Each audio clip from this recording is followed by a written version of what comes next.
بسم اللہ الرحمن الرحیم۔ السلام علیکم۔ آپ کامیابی کس کو سمجھتے ہو؟ آپ سکسیز کس کو سمجھتے ہو؟ کیا آپ دنیا داری کو کامیابی سمجھتے ہو؟ کیا آپ یہ سمجھتے ہو کہ آپ کے پاس گاڑی بنگلہ بینک بیلنس ہے تو آپ کامیاب ہو؟ میرے خیال میں اگر آپ یہ سمجھتے ہو صحیح ہے تو پھر آپ غلط ہو، کیونکہ تاریخ دنیا داروں کو کبھی بھی کامیاب نہیں سمجھتی۔ آپ تاریخ پڑھ لیں، آپ مسلمان ہیں، ہندو ہیں، یہودی ہیں، انگریز ہیں، جو بھی ہیں، پوری دنیا میں جو بھی مجھے سن رہا ہے وہ تاریخ پڑھیں۔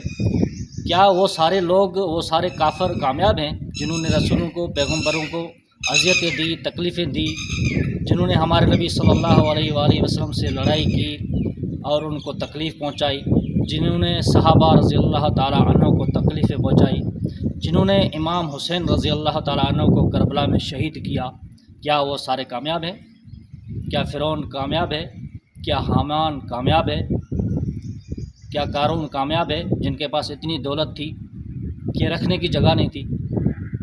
بالکل آپ صحیح سمجھ رہے ہو، یہ سارے ناکام ہیں۔ اگر یہ سارے ناکام ہیں تو پھر دنیا داروں کو کامیاب آپ کس طرح قرار دے سکتے ہو؟ کامیابی اللہ پاک نے صرف اور صرف دین میں رکھی ہے۔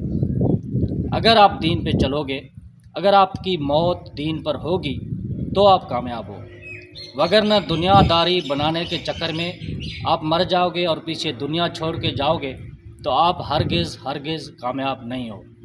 اس لیے میں آپ سے منت کرتا ہوں کہ آپ دین اسلام پہ چلو تو پھر آپ کی کامیابی ہے۔ جزاک اللہ۔